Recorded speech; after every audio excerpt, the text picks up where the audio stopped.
आणि बऱ्यांचं जे ज्ञानेश्वर होते,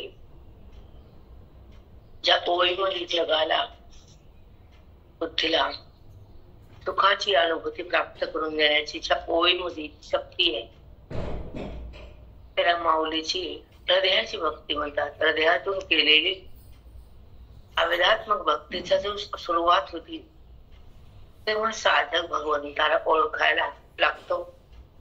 जगताची ओळख संपायला सुरुवात होते. म्हणजे खरी साधना आरंभ होती. ज्ञानाची संपत्ती आपल्या हातात येते. अविद्याचा काळोख तो बंद होतो. ज्या विद्येमुळे दुःख बघतो आपण, बुद्धी त्रस्त होते, अंतःकरण सुस्त होत आणि मन उदास. तेव्हा ज्ञान, संत, श्रवण, बोध, वेद, ज्ञानेश्वरी या सर्वांची आपल्याला गरज असते. आणि ते सगळे आपल्याकडं साधनातून श्रवण भक्तीच्या द्वारे या सर्वांची बुद्धीला भेट होते. श्रवण हे उत्तम साधने भगवंताकडे जायचं प्राप्तीचं. भगवंत प्राप्तीचे साधन श्रवण आहे. आणि श्रवणानंतर आत्मचिंतन आहे. ज्या चिंतनामध्ये भगवंताचं हृदयामध्ये सतत भान आहे आणि त्या आत्मचिंतनानं ऐक्य उत्पन्न होतं म्हणल्यापेक्षा आहे त्याची जाणीव होती. उत्पन्न करण्यासाठी भगवंत काही उत्पन्न होणार नाहीये, पण भाषा व्यवहार समजून सांगायला वेदानं हा टप्पा घेतला. गीतेचा, ओवीचा, शास्त्राचा, वेदाचा जो आहे म्हणजे नाही, त्याच्यात वेद बसवलाय भगवंतानं. जो आहे परमात्मा, त्याची जाणीव नाही, त्याचं प्रेम नाही, त्याची ओळख नाही. म्हणजे नाही ते बुद्धीतून जात नाही. हा जड देह नाहीये, पण तो मी वाटतो आणि माझा वाटतो. नंतर मग ती बुद्धी अविद्येनं ग्रासलेली आहे, मन संतापलेलं आहे आणि बुद्धी भ्रमात बांधलेली आहे.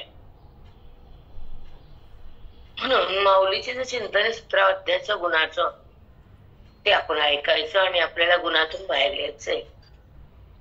ह्या अध्यायातून हे आपल्याला घ्यायचंय की गुणात आहे, मग गुणाच्या पलीकडे जायचंय. ते जेव्हा अंतःकरणाला जीवात्म्याला समजतं, तेव्हा श्रवण हृदयामध्ये स्थगित होत, थांबत.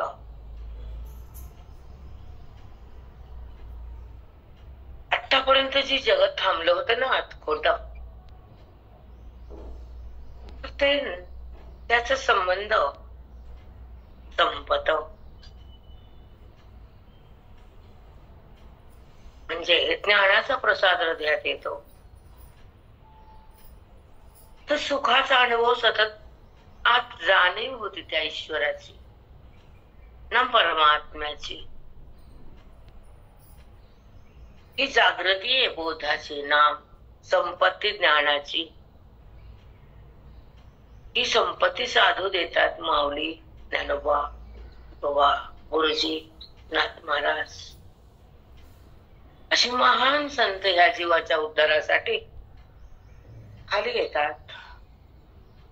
आम्ही वैकुंठवासी आलो या चुकारणासी, बोललेले जे ऋषी साच भावी वर्तावया. ऋषीनं जे मनन केले वेदाचं, गीतेचं, साच भावे खरं आम्हाला प्रगट करायचं, खऱ्याकडे बुद्धीला न्यायचं, खरं स्वरूप भोगायचं आणि खोटं जगत त्यागायचं, वृत्तीला स्थगित करायचं आणि भगवंताला प्राप्त करायचं. वेदातून हे शिकायचं, ओवीतून ते बाहेर घ्यायचं. तर आता 17 अध्यायामध्ये माऊली काय म्हणले, कोणचा गुण काय देतो. पहिल्यांदा आपण, आता मी 15,000 बाहेरच आहे, 3 ठिकाणी सत्र झाले आणि खूप थकले मी. कारण बोलताना माणूस आयुष्यात बोलतं, बसणं बैठक खूप शक्ती, एनर्जी खूप व्यस्त होती आणि खूप रक्त आटून बोलावं लागतं. काल आले सोलापूर.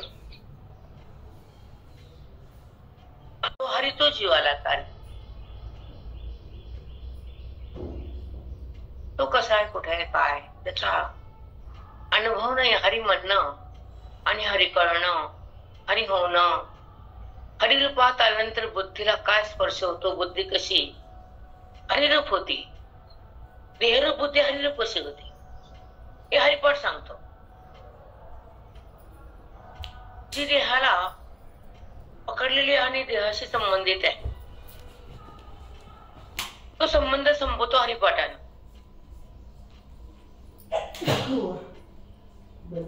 ती हरी झाली. जेव्हा ती हरी होती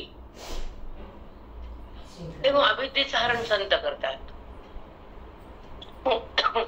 आणि बुद्धी हरी होणं, परमार्थ संपला. संपला परमार्थ. मग अनुभूतीत राहा, मग स्वानुभूतीत जा, मग आपल्या महिमेत राहावं जाता येतं. तेव्हा व्यवहार काय, कोण केलं, काय झालं, काय टच नसतो. भूमिका म्हणतात त्याला. व्यवहार होतो पण स्पर्श नसतो. विधेय अवस्था. व्यवहार होत राहतो पण व्यवहाराचा काही देणे घेणे नसतं. जसं पतंग कटलेला पतंग तो हवेत कुठं जाईल, कसा उंच जाईल, कुठं पडेल माहित नाही, कारण तो कटलेला आहे ना.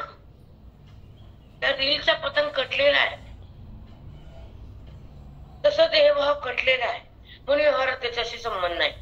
तसं त्या दोऱ्याचा त्या रीलशी संबंध आहे. प्रतिप्रयास कारण जो संबंध त्या पतंगाला रील ओढती माग, तसं बुद्धी देहाला ओढती अविद्येच्या रील ना.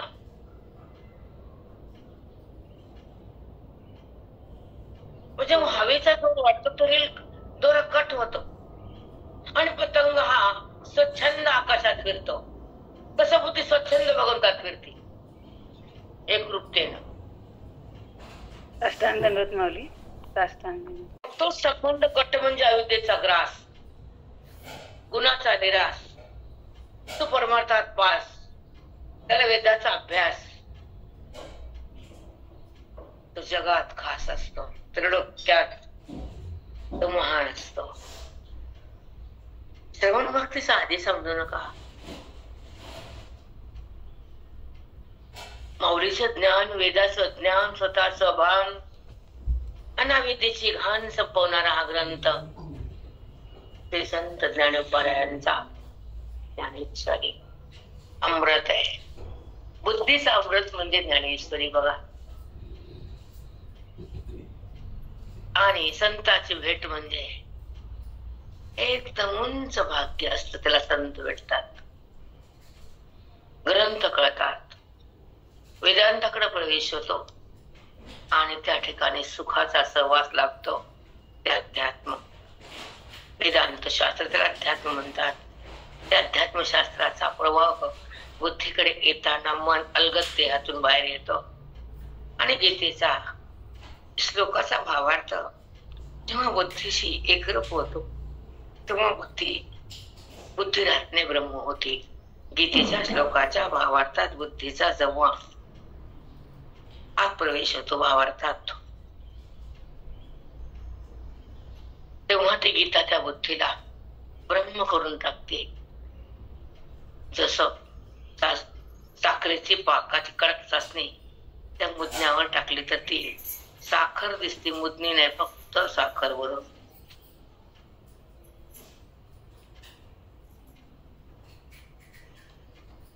तस तो आणि मी हा भाव संपतो. तेव्हा भक्तीमध्ये आपण त्याला तो म्हणतो ना, आणि भक्ती करणारा मी म्हणतो ना प्रमाता, हा भाव संपतो, हा ज्ञानाचा प्रसंग आहे. हे नाही कळत बघा जगातल्या लोकांना. नाही समजून घेत आणि समजून ते माहित नाही मला पुढचं काही. पण जेव्हा भक्तीमध्ये जो द्वैत आहे, तू आणि मी, हे संपायला पाहिजे आणि वेदांताकडे यायला पाहिजे, सत्संग व्हायला पाहिजे आणि मुळात राहायला पाहिजे. देहात नाही, जडात नाही, क्रोधात तर नाहीच नाही. ही शिका जरा. तुम्हीही आणि आम्हीही. काय म्हणून क्रोधात राहायचं?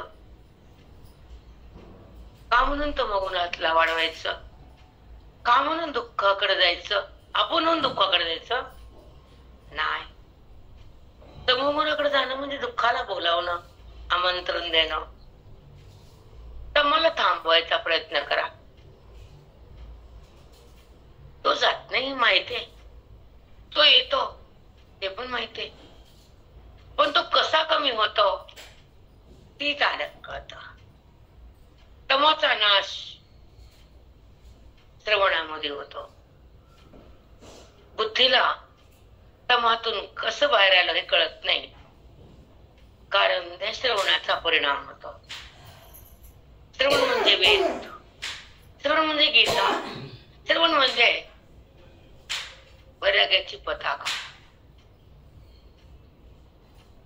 श्रवण म्हणजे बोध, श्रवण म्हणजे अमृत, श्रवण म्हणजे सुख, श्रवण म्हणजे परमात्म्याचं स्वरूप. तिथे बुद्धी जाते आणि तिथं विराम पावते. विराम मग कशाला गुणात ती येणार? जेव्हा ती सुखात विराम आहे, ती तद्धाम आहे, ती आत्माराम आहे, गुणाचा काय संबंध आहे? कुठलाच गुण नसतो, कुठलाही गुण नसतो तिथे तद्धाम मध्ये. म्हणून झालेला व्यवहार हा व्यावृत्त होतो. अलग व्यावृत्त नाम बाजूला, अलग. जसं अग्नीनं दुधातलं तूप अलग,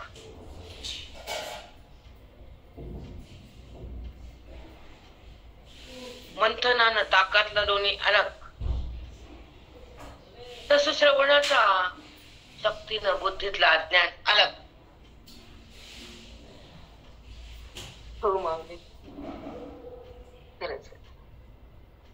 मंथन केल्यावर लोणी ताकात असत, पण ताकाला चिटकत नसत. ताकात पोहत लोणी, पण लोण्यात ताक नाही. ताकात लोणी आहे.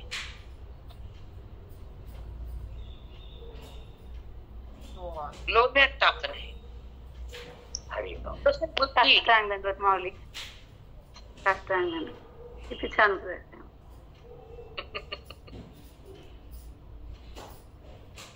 व्यवहारात बुद्धी पण बुद्धीत व्यवहार नाही, हा सिद्धांत घटित केला वेदाचा आपण. आणि ही अनुभूती राहावी. सतत श्रवण असावं, हे मुख्य जीवनाचा परमार्थ. सार अमृत आहे, वेदामृत आहे. काय पण ह्याची किंमत नाही जगताला. साधारण जीवाला भावड्याला काय करणार की त्या परमेश्वराचा स्पर्श असताना निर्विकारता प्रगट होती, अहंकारता बंद होती,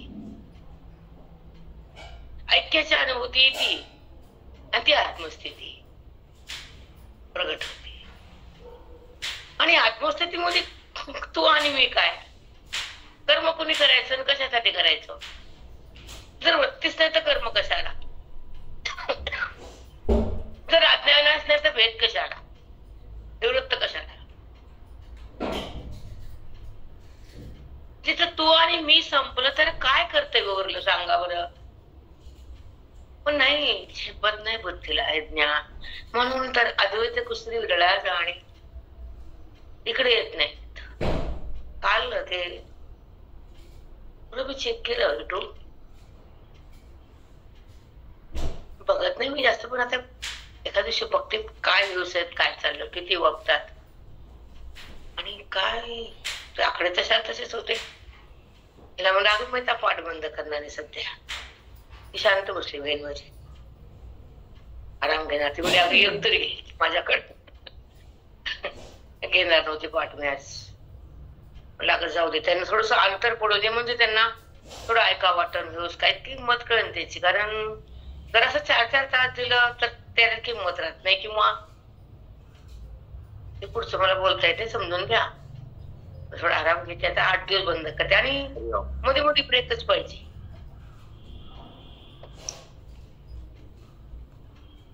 सारखं जर ते दिसलं समोर पदार्थ त्याचा कंटाळा येतो. आता अंकुरचे 10 पेट्या तुझ्या ते चवलं काल भरलं तो बघूनच मन हे होतं ना. म्हणजे नसल्यानंतर मग हे नाही वाटतं ना. मला जाऊ दे आता 8-10 दिवस की जो जीव जी बुद्धी अंतःकरण त्या गुणाकडे जातो, तर ते अंतःकरण भगवंतापासून आलं होतं ना. मग ही जीवात्मे जन्मतात, मरतात, हाकार करतात आणि तो जो गीतेचा भाव आहे, जो वेदाचा सार आहे, ज्याच्या सत्संगाच्या मध्ये आविष्कार आहे,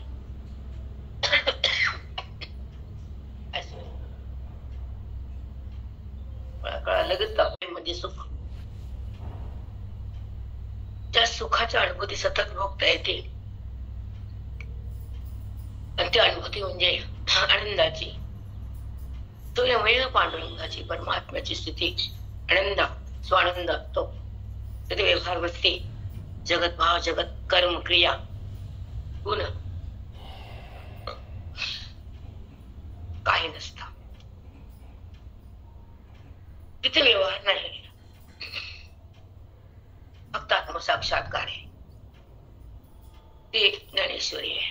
त्याच्यामध्ये भगवंत काय बोलले, अर्जुन काय ऐकले, गुण कशी संपले, गुणातीत बुद्धी कशी झाली, माऊलीचा प्रसाद कसा आला आणि तो ज्ञानाचा साक्षात्कार कसा हृदयात प्रगटला भगवंता.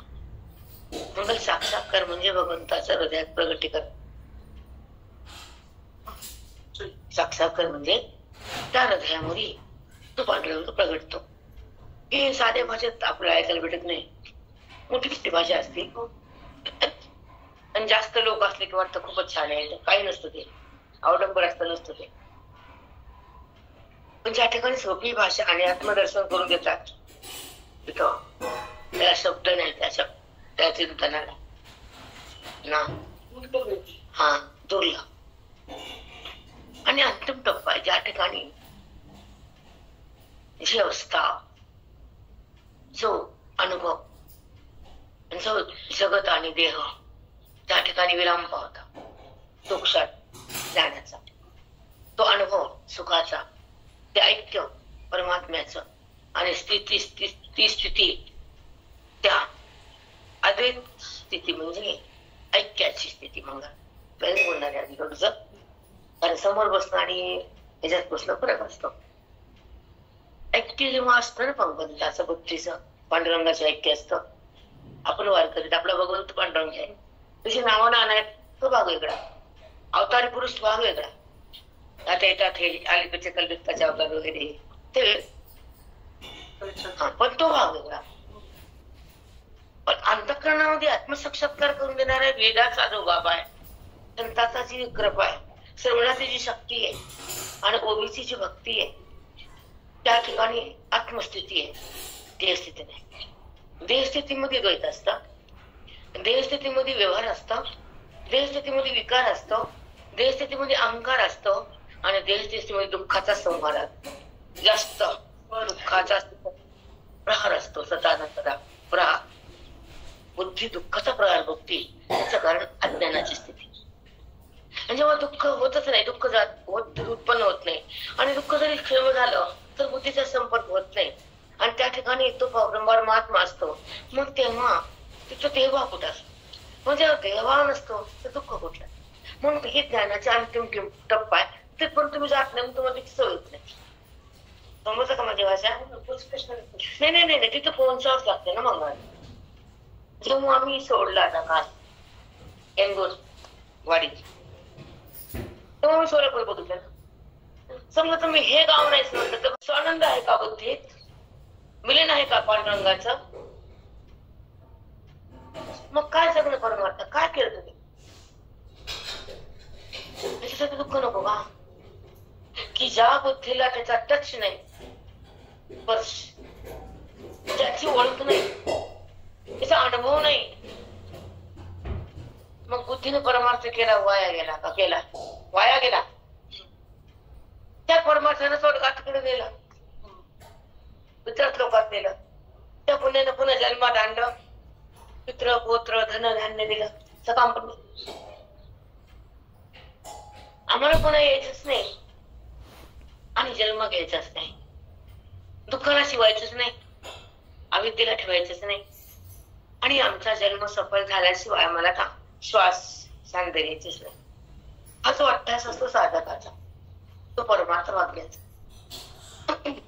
तो स्पर्श ईश्वराचा, तो अनुभव खऱ्या सुखाचा. खरं सुख म्हणतात त्याला, नीड आहे. खरं सुख आणि खोटं सुख दोन सांगतो तुला. खरं सुख जेव्हा साक्षात्कार होतो आणि अहंकार, दोन गोष्टीत लक्षात ठेव. अहंकार साक्षात होतोय. हा, खरं सुख केव्हा मिळतं? तिथं वृत्ती नाही, तिथे इंद्रिय नाही, तिथे व्यवहार नाही, तिथं माया नाही, तिथं जगत नाही, तिथं अज्ञान नाही, केवळ तो आणि त्याचा अनुभूती ते हृदय, त्याची फक्त अनुभूती आणि ते स्थान हृदयात तुमच्या, आणि तो अनुभव वृत्ती विना असतो. मग मी तुम्हाला जास्त खोल सांगितलं, तू पुढी बसलीस आणि कितीतरी दिवसांनी तुझ्याकडे येणं असतंय, खूप तू हे करतेस, ये म्हणतेस, पण मी तुझं कधी ऐकायला नाही, मी कबूल करते. मग करते म्हणजे तिथं लालसा संपत्ती, तिथं परमार्थाची स्थिती. तुला व्यवहारून सांगले, तुला माझं किती वेळेस बोलले होते, जे आपलं स्थान 3 गोष्टी करते, श्रवण वेदाचे, कर्णबुद्धीचे, भेट परमात्म्याचे, लाव संस्कार.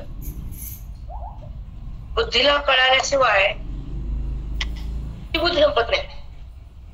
श्रवण वेदाचं, कळणं बुद्धीचं आणि ऐक्य त्या ईश्वराचं कार्य कुठे मिळतं? ती संपूनच जाते. ती साखराचा आकार पाण्यात दिल्याशिवाय संपत नाही. साखर गोड लागती पण आकार वेगळे आहेत आणि ऊत येते पण देह संबंध आहेत.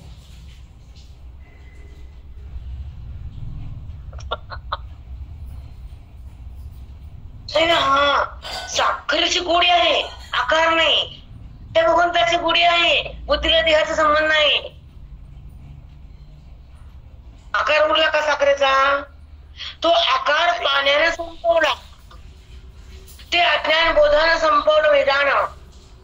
मग ज्या बुद्धीनं जगताचा आकार, देहाचा आकार, विषयाचा आकार तिनं भोगला होता, नाही का? हा माझा देह म्हणणं म्हणजे देहाचा भोग घेतला तिनं का भगवंताचा भोग घेतला? सांग तू मला, सांगूनच घेतला. मग देहाच्या संबंधानं केलेलं कार्य बंधनाच आहे. मी वाचायला गेले, मी वाचलं, मी केलं, मी पाहिलं, मी ऐकलं, मी आले आणि मी गेले. इथे मीचा वाद कुठे? पण कर्म होते. पण जिथं मीच नाही ते कर्म पुढे जात. ऐका भाषा ही किती सूक्ष्म आहे.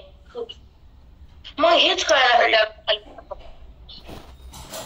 अरे पुन्हा पुन्हा ते पुन्हा पुन्हा तेच कसं म्हणलं का? ते भांडी घासलेले पुन्हा किती घासायचे? मग तुम्हाला घासण्यास दुसरं काही येत नाही, मग तुम्ही घासता ना भांडे. तुमची बुद्धी जातच नाही, अधिकार येतच नाही, श्रवण होतच नाही, तुम्हाला ती शक्तीच नाही, तुम्हाला अडथळे श्रवणामध्ये. मग घासलेली भांडी का घासता?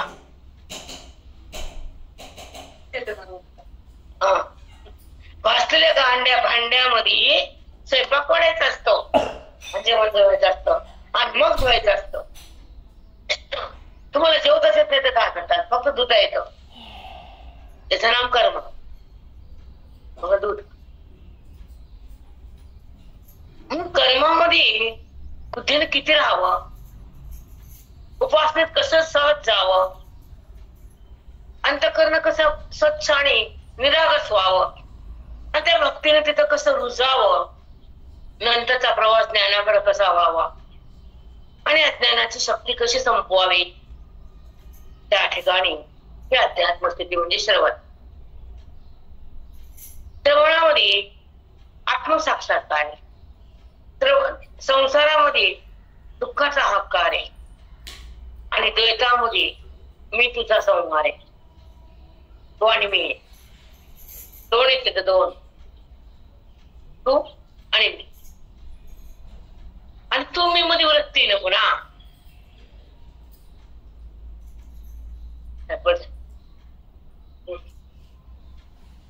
पण जाती वृत्तीच मी पण होती आणि वृत्तीच निघून जाती, बाधित होती.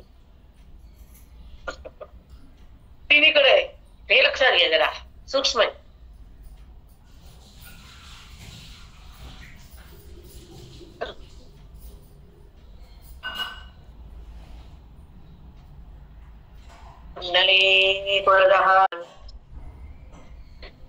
वृत्ती म्हणजे मन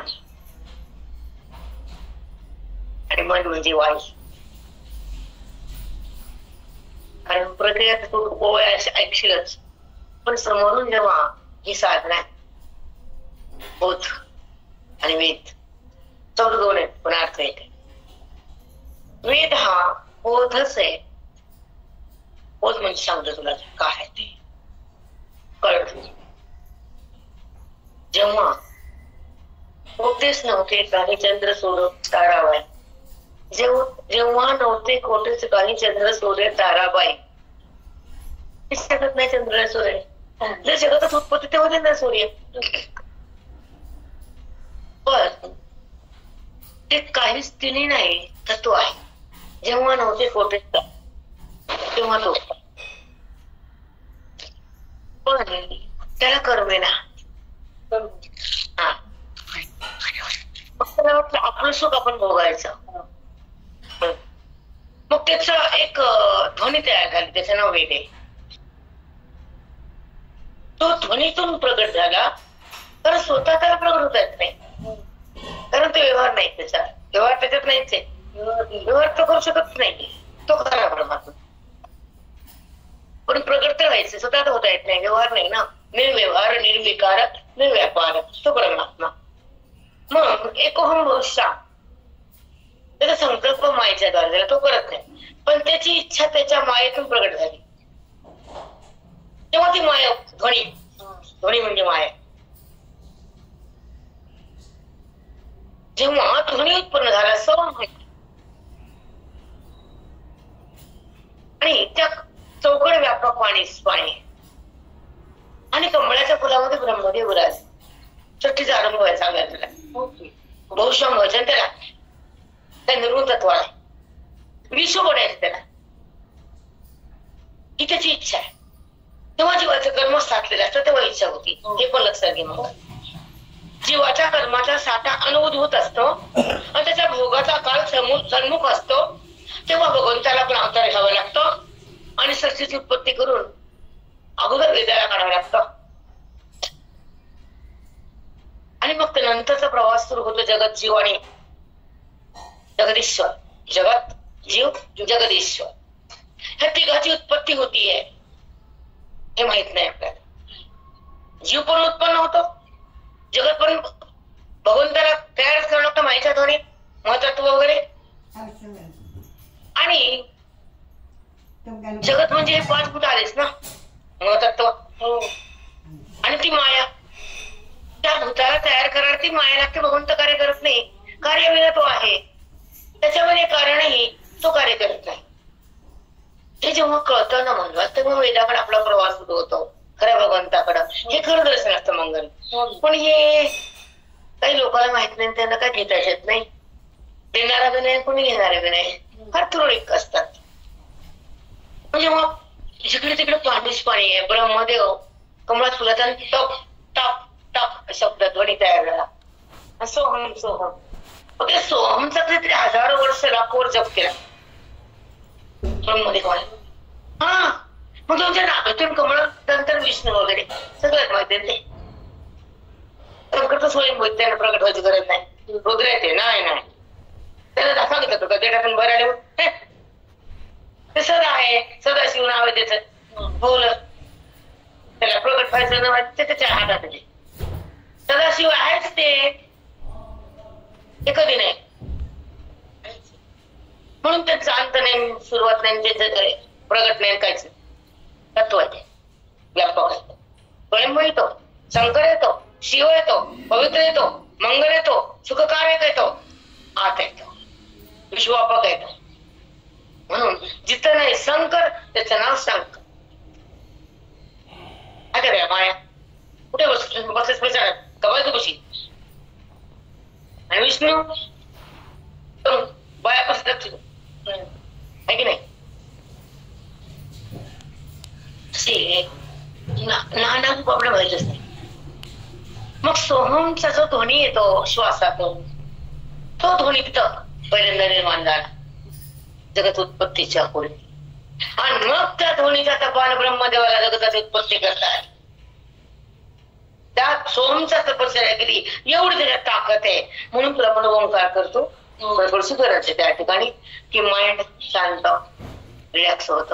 वचार वाढतच हा. तर तेव्हा आपली शक्ती जी आहे ऊर्जा ती कमी.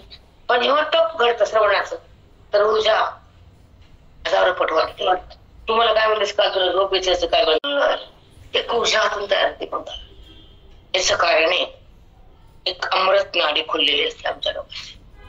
तुमच्याकडे तुझा एक कण असतो, आमच्याकडे नाडी सोडली. प्रत्येकामध्ये अमृत नाडीचा एक कण पडल्याशिवाय त्या देहाचा व्यवहार ते जीव जगू शकत. तुमच्याकडे एक एक कण पडतो रोज त्या नाडीतून आणि आमची नाडी पूर्ण खुललेली असते. म्हणजे त्याचा एक अध्यात्माचा एक परिणाम आहे, फायदा आहे. त्याच्यामध्ये ते खुल्ली होते, ओपन होतं. ओपन जगासाठी त्यांना करावंच लागते उतारासाठी. त्यामुळे वाणी ओपन होते तर चिंतन ते असतं का जुनं. म्हणून जेव्हा जगत जीव आणि जगदीश्वर. जगत म्हणजे व्यापक, जीव म्हणजे आपण म्हणजे आपण पण जीव नाही पण बनलो. कारण जीवाची जी व्याख्या आहे अंतःकरण अवच्छिन्न चैतन्य त्याला जीव म्हटले. कारण जर अंतःकरण अवच्छिन्न चैतन्य जर चैतन्यानं त्या व्यापक सत्तेला बाजूला केलं आणि त्या अंतःकरण त्या सत्ते म्हणजे एक संबंध झाला तेव्हा ही उपाधी तयार झाली. तो तिथं प्रगट आला हात उपाधीचा. चौकड आहेच, चौकड नाही असं नाही. पण जसं घट आकाश म्हणले, मठ आकाश. घट म्हणजे छोटा, मठ म्हणजे मोठा, रांजण मोठे मोठा. पण घट आणून ठेवलं तर आकाशाला आणायला लावलं का ऑटोमॅटिक मध्ये आकाश आहेच. घट आकाश म्हणली मी, घट नाही म्हणलं. घटाच्या पोकळीला घट आकाश म्हणतात, मठाच्या आतल्याला मठ आकाश म्हणतात आणि बाहेरच्या आकाशाला महाआकाश म्हणतात. मग त्या उपाधीच्या खापरानं आकाश तीन झाले. खापर फुटलं तर दोन्ही आकाश एकच झाले, करावं लागलं नाही. तसे खापर फुटलं दोन्ही एकच आहे समजलं, करावं लागलं नाही. साष्टांग दंडवत माऊली. महाआकाश म्हणजे मोठा आकाश आधीच आहे. तुम्ही केलं का आकाश नाही, मग आधीच आहे. पण घट नंतर आहे. तसं आधीच आहे त्याने आणि जीव नंतर. तुम्ही केला उपाधिक संबंध म्हणजे आकार आला ना. मग आकाराच्या आतलं जे आकाश आहे त्याला घट आकाश म्हटलं. मग ह्याच्या आकारातलं आत्मचैतन्य त्याला म्हटलं जीव चैतन्य. पण त्याला जीव हे तुमच्या आत आलं म्हणून आहे. त्याला नाव कोणी द्यायचं बाप्पा. नावा रूपात पलीकडे तो जर नावातच नाही त्याला नाव दिलंय कारण भक्तीसाठी प्रगट झालाय. साकार रूप त्याने घेतलंय, मायेच्या द्वारे आलाय. त्याला स्वतः येता येत नाही कारण माया उपाय चैतन्य तर ईश्वर म्हटले. म्हणून तुम्हाला वेदाचा अभ्यास काहीच नाही तुम्हाला. तुम्ही अभ्यास तुम्हाला फक्त या लोकांना कसं लागलं सवय ऐकायची लागली, अभ्यासाची नाही ना. मग अनुभव कुठं करता लोकांना. ते म्हणजे ठरवतो तेच करतात. पण ज्यांना फक्त ती गोडी ऐकण्याची तेवढंच पुण्य असते, प्रगती नाही. अभ्यास नाही, बुद्धीला त्याचं चिंतन नाही. जेव्हा बुद्धीला अध्यात्माचं चिंतन दिलं जातं तर बुद्धिरत्न ब्रह्म होते. फक्त अभ्यास, निग्रह, श्रवण, मनन, आत्मचिंतन.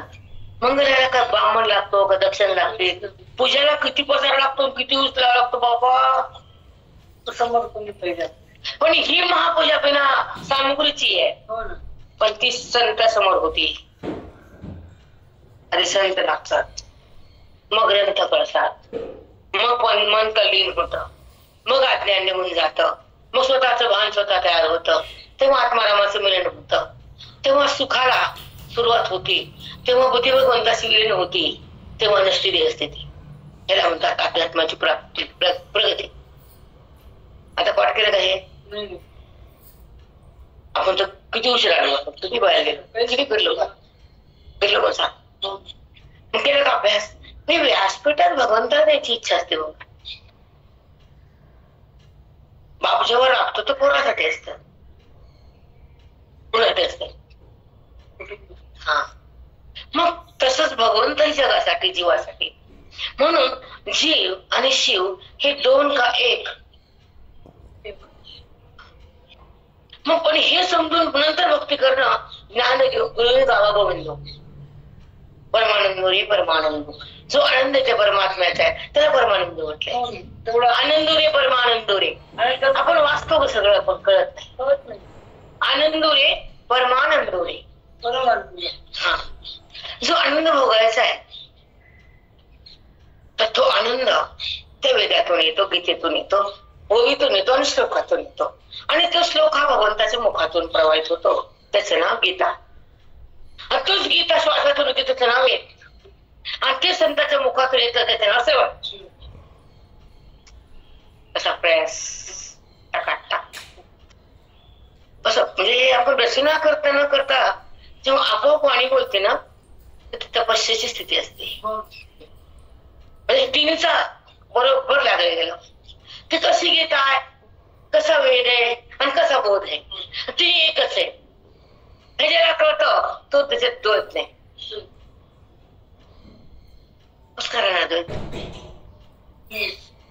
त्याची मान्यताच केली ना. ज्या गीता ते बोधात रूपांतर झालं तेच नाव गीता. जे हृदयात आहे ते परमात्मा प्रगट केला त्याचं नाव गीता. त्याचा बुद्धीचा संबंध झाला त्याचं नाव गीता. तो स्वानंद आपण भोगला त्याचं नाव गीता. परमानंद प्रगटला त्याचं नाव गीता. आणि भ्रम संपला त्याचं नाव गीता.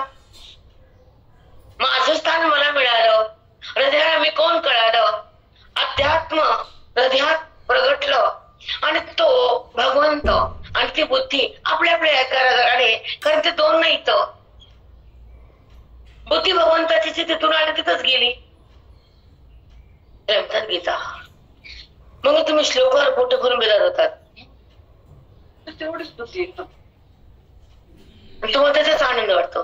काहीतरी केलं किती कडक अंधार आहे, मग अंधार आहे पण त्याला पण नाही. मग शांतता पाहिजे, स्थिरता पाहिजे, पवित्रता पाहिजे, एकता पाहिजे. आणि त्या भगवंताची स्थिती भोगताना व्यवहार जर झाला त्याचा काहीच परिणाम नाही पाहिजे. असं कसं बोलते तू? त्याच्यामुळे संसारात जगताना बी कळतं, बुद्धी स्थिर पण होती आणि ज्ञानाचा चमत्कार पण होतो, दुःखाचा हाकार पण जातो, आयुष्याचं कल्याण पण होतं आणि आपलं समाधान आपल्याला येतं आणि भगवंताचं आपलं नातं. अजून काय पाहिजे का? सांग तुम्हाला श्रेष्ठ. मग तुम्ही जेव्हा बोट फिरता तुम्हाला माझा बोलण्याचा राग येतो, मग तुमचं काही बी आम्ही ऐकायचं, काही बी सहन करायचं. गचळा घाण वागणं, आयुष्य संपत त्याला तुम्ही नुसतं बोट फिरवता. मला पाठ आहे म्हणता गीता, मग त्याच्यातलं सार सांग ना. मग कशाला पाठ करता? पुढं पाठ नावाचं पाठ मिळेल तुम्हाला पुण्य नाचणारे बायका. पुण्य पाहिजे का मोक्ष पाहिजे? काही नाही केले पक्ष बरोबर या काय शेवटे काय माझ्या न केले पक्ष बरोबर. काय बोला अशा लोकांना? जेव्हा हातात गीता येते संपूर्ण प्रारब्धाची स्थिती, जेव्हा हातात गीता येते संपूर्ण प्रारब्धाची स्थिती, उत्तम गती, काही व्यवहार असू द्या. कशाचंच मन असतं आणि कशाचा लोभ नसतो. तर सोबत भगवंत असतो, त्याचा व्यवहार तोच करून घेतो. काय करत त्याला चिंता, व्यवहार कसा झाला, काय झाला, कोणी केला. परमात्माचा व्यवहार साधा, व्यवहारला कोण बघतात. म्हणून गीता आणि गाथा आणि हा माथा नीट पाहिजे. म्हणून जेव्हा एक श्लोक वाचतो तर तो श्लोक काय सांगतो हे जर अंतःकरणाला कळत नाही तर तुमच्या वाचल्याला आम्ही शून्य म्हणलं चालत. ते तुम्हाला भूषण आहे. मग रामायण ते बरे शेंबडे नादी लागलं खेळायचं. आईसाहेब प्रकारचे खेळ भांड्यात रमते. ते म्हणते माझ्या भांडे घेऊन खेळायला. बघत म्हणतो भांडे घेऊन खेळायला कळते मुर्दे रमले संसारातून बाहेर आले मुर्दे. तसंच कसं आहे का सांग कसं आहे. भगवंत म्हणतो मला ओळखीनं रमले किती शब्द उच्चारायले गुतले वाचूस तर गुतू दे. बाकीची इकडे तेवढं विकेत नाही. हा ती माय मध्ये शेपा करायला खेळ पडायला गुतलं जग झोपलं उचलून टाकली पुन्हा बाहेर. झोपले लेकर तुम्ही झोपलं जाऊ तुमचं पण आयुष्य झोपलं तर तुम्ही लेकरू खेळत्या करता झोपत आणि माय पसारा भरती उचलून नेऊन पांघरून घालतील. तसं संत पांघरून घालते. मुळात दगड खरे खोटे. मग बोल भगवंत पाहतो मी गीता दिली खेळायला गीत संघ झोप गीतच त्याला काय असतं भांड्यात वरण नाही. ते म्हणतो वरण आहे जेव्हा पाणी म्हणते चूल मारते. माझी एवढी नाते आता काल मी खेळ घेऊन गेले स्टीलच्या भांड्याचा. एवढी मोठी पण ती खेळतीस तर काय करा काय होत आई जाऊ बाहेर जात नाही खेळती घेऊन पण किती भांडे एवढी मोठी मछल्या बोलती काय काश आली ती करती बसती. चूल पण म्हणला होती अशी असं होते. गमतीनं जातीनं घरात राहतीनं आम्हाला एवढं पडते. ती बाहेर निघत नाही गटची संपते. तसं बुद्धी निघत नाही गेटच्या बाहेर. ज्ञानाचं गेट ज्ञानाचा गेट मध्ये निघत नाही. आम्ही मुली वाचतो मन असतं जर ते कळालं तर. नाही कळलं नाही कळलं का म्हणून तिकडे भांड्यात बसलो आपण नाही का. भांडे घेतले बसतो गुतलं वाचायचं. हो माऊली हो. ओके ओके पंचावन्न काय 53 55 चला.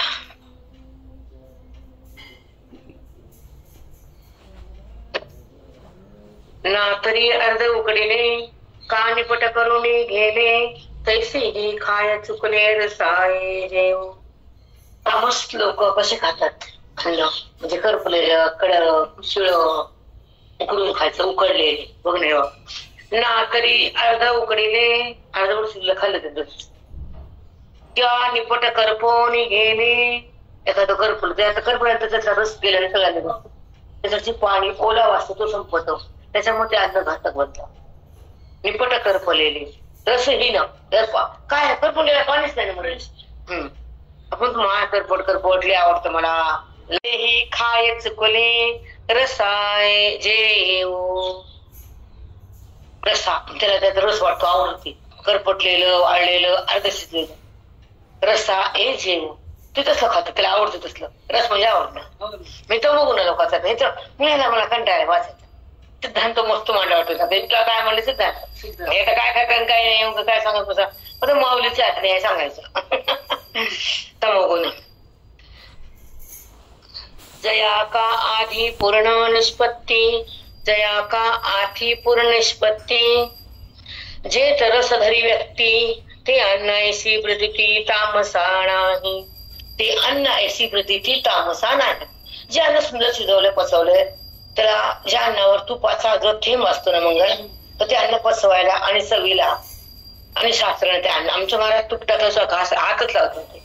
पोळी असो भाकरी असो भात असो त्याच्याशिवाय. कारण ते पाचक जेव्हा नाड्या असतात शरीराच्या आतल्या कारण जे वेद आहे तर त्याच्यातून काय सांगितलं त्यांना की अन्न पचायला जेव्हा तूप मध्ये झालं तर हार्ट कमी त्रास घेतो. त्रास कमी होतो. जसं आपण कणकीच्या उंड्याला तूप लावलं तर चपाती ताटाला चिटकत नाही आणि मऊ बनते. तसं ते अन्न अंतर्गत चिटकत नाही आमधल्या की तुमची किडनी लिव्हर हे असतात ते चिटकून बसून ते त्रास होतो नंतर ते पचायला, आणि किडनी पण जास्त त्रासदायक होती ते त्याच्यातून हे करायला. लग्न करणं, अन्नाचा चेंदा मेंदा त्याच्यातून पाणी काढणं, त्याचा चोटा बाहेर काढणं, अन्नाचा रस तयार करणं, ते रस नाड्यात पोहोचवणं, ते रस पुन्हा मेंदूपर्यंत जाणं, मेंदू त्याचं रक्त बनणं, त्या रसाचं पंचप्राणाचं कार्य आहे. मला तुमची शिस्त सांगायच्या.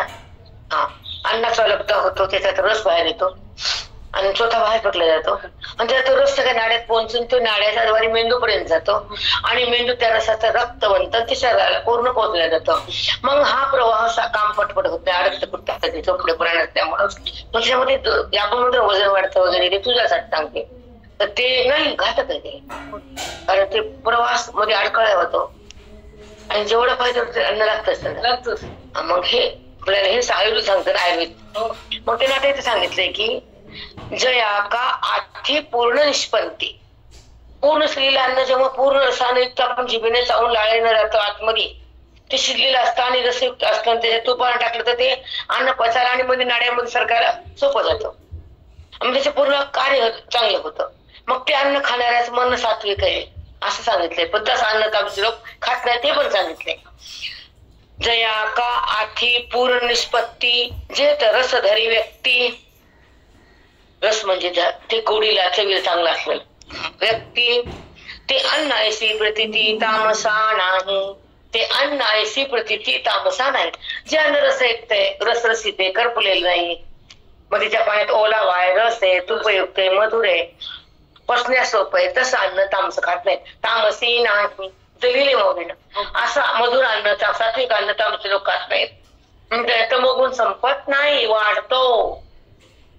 म्हणून सुद्धा सात्विक खावं. त्यांच्याकडे हा तुम्हाला तव्याची भाकर होती, दुधाची 2 टाइम ताट्यात भाकर, पण दुधाची तुपलं 2 टाइम ताट्यात भाकर. दुसरं मी अन्न घेतलंच नाही. असं खात राहिले तर केवढं भले वजन ते न खाऊन ते इतकं वाढते. आता ऐका, तामसा नाही ऐसेनी कही पाये, सदन्नावर पडा होय, तरी घाणी सुटी तवर आहे व्याघ्र जैसा. ऐसेनी काही नाही, 1 मिनिट. ऐसेनी कही पाये, सदन्नावर पडा होय, तरी घाणी सुटी तवर आहे व्याघ्र जैसा. व्याघान वाचताच पुन्हा पुन्हा तेच खातो, व्याघ्र जैसा.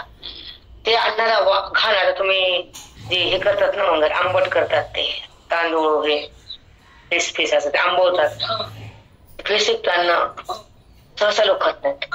मिठात खूप बॅक्टेरिया ते तमोगुणी बनत, आणि आपल्याला पचनाला वगैरे त्याच्यात पित्त इतकं होतं की भयानक.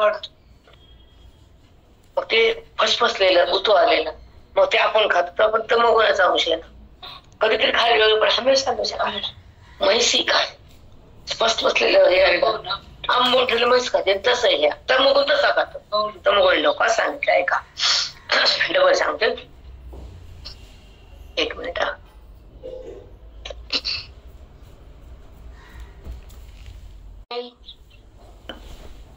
सदन्नावर पडा होय, तरी घाणी सुटी तवर आहे व्याघ्र जैसा.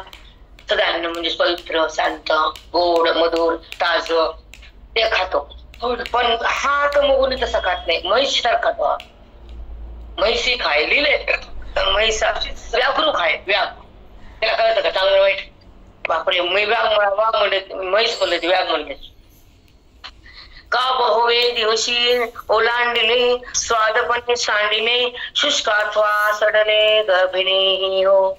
शुष्क म्हणजे वाढलेलं, सडलेलं, कडपटलेलं, कचरा असं अन्न तामसी खातात असं माऊली बोलतात.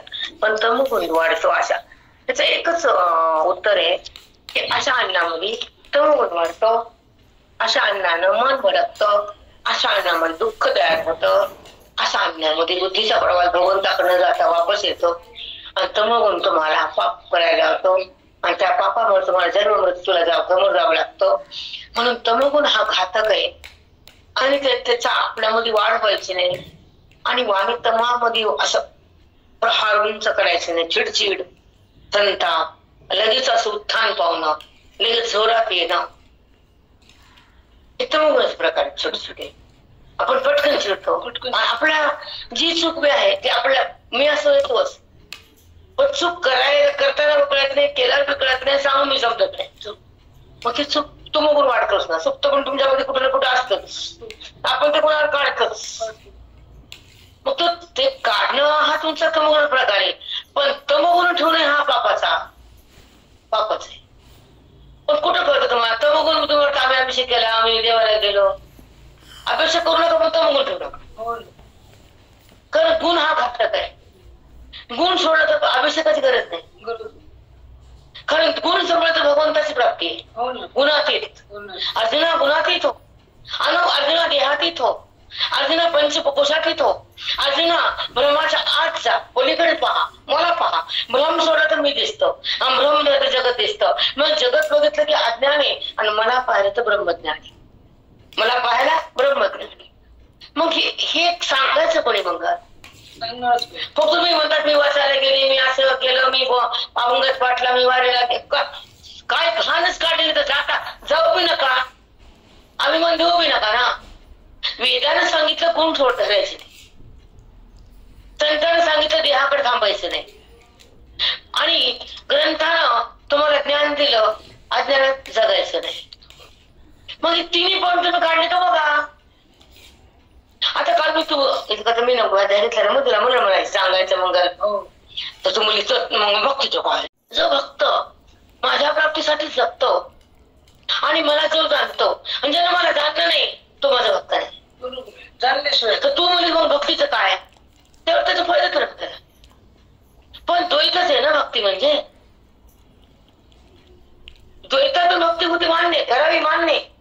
भक्ती आपण करतोच, कोणी कमी 1%, कोणी 5, 10, 20, 50 त्याच्या टक्केवारीवर अवलंबून आहे. पण भक्तीच्या नंतर एक नेपटी आहे. ऑटोमध्ये बसल्यावर बस स्टँडच येते, आणि एसटीमध्ये बसल्यावर गावच येते. कुठं कळते मंगल? आधी बस स्टँड, पुन्हा एसटी, पुन्हा बस, आणि मग तुमच्या स्वरूपाचा घरात जावं लागतं. किती सांगायचं मंगल? ऐकत नाही ते लोक.